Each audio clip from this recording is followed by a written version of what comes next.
Sa Pilipinas, pag antibiotics, pandesal, ang nanakawin mo, sigurado huli ka. Pero pag nagnakaw ka ng malaki, magiging congressman ka. Pag mas malaki ninakaw mo, magiging senador ka. Pag barkada mo si Napoles, syempre si Napoles, i-clear ka, barkada mo siya eh. Diba? Magiging vice president ka. At pag naging presidente ka, mga kasama mo, kasama na sa corruption.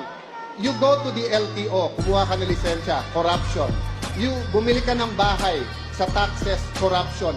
Buong buhay natin corruption. Huwag na tayo magbulag-bulagan unless we change the system. So, we need to give Senator Marcos a chance to... No, I was just wondering kasi sinasabi ni Senator Alan, pagka malaking ninakaw mo, maging congressman, mas malaki maging senador. Is that how he became congressman? Is that how he became senator?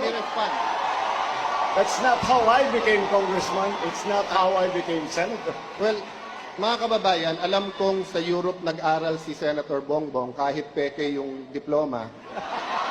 Pero Ibang issue na yan, Senator Alan. ang sinabi ko po na magiging congressman ka, that's sarcasm. Because it applies to many, not to all. Okay. Kung ako'y naging congressman dahil corrupt, di sana hindi ako sumama sa EDSA 1, EDSA 2, hindi ako lumaban sa corruption ni Binay, hindi ako lumaban sa corruption ni Arroyo. But Senator Marcos, nasaan ka pag corruption ang pinag-uusapan? Di ba? Wala ka sa hearing. Sabi mo kanina, Senator Marcos, matagal tayong magkapartido, bakit ngayon lang bringing up? Naalala ko tuloy, nung hearing na Napoles, galit siya sa akin lumapit kasi pinapatawag ko yung isang Maya Santos. Ngayon ko lang nalaman bakit, kasi lumalabas doon sa final ngayon sa Ombudsman, yun pala ang in-between ni Senator Bongbong at ni Napoles. All right, this will be the last word. To be fair to you, Senator Bongbong, yun din ang akala ko. Kung may Napoles ka, bakit ngayon lang? Tinignan ko 2007 to 2009 lang yung audit, 2011 yung sayo. Kaya ngayon lang lumabas. Pangalawa po, hindi totoo walang basihan ang numero. $4 billion na po, 2 bilyong piso ang na-recover ng PCGG. Ayan po, chairman ng COMELEC, dating PCGG. Hindi ko alam kung sa akin siya natatawa or kay Senator Bongbong. Pangatlo po, $1 billion ang ngayon pinaglalabanan pa rin ng gobyerno at ng Marcos family. Pang-apat po, sa SALN ni Senator Bongbong, 200 to 500 million pesos po. Never ka naman nagkatrabaho kung hindi sa gobyerno. Saan mo kukunin ang ganong kalaking pera?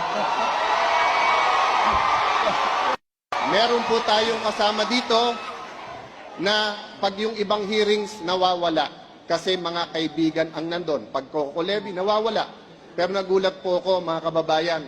Sabi ni Senator Bongbong, wala daw bahid ang kanilang pamilya. $10 billion ang nanakaw nung panahon nila. 450 billion pesos. Nung isang linggo lang po, nagulat ako, 205 million po niligay sa Napoles na mga NGO. Pork barrel po yon ng hindi ng tatay niya, pero siya. Kung yun po ay hindi pa bahid politika, hintayin nyo maging vice president siya. Baka $100 billion na ang mawala sa atin. Alright. Tignan nyo po ang interview ng mismong nanay po ni Senator Bongbong. Sabi nung nanay niya, they practically own the Philippines, telecoms, all these businesses. It's all on the record. I-google nyo, yung may telepono po ngayon, i-google nyo yung recovered ng PCGG. But ibahin natin usapan, sabihin nyo nang hindi totoo. For the sake of this debate, kahit totoo.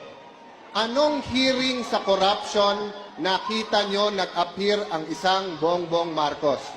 Kahit anong issue sa corruption, wala siya doon.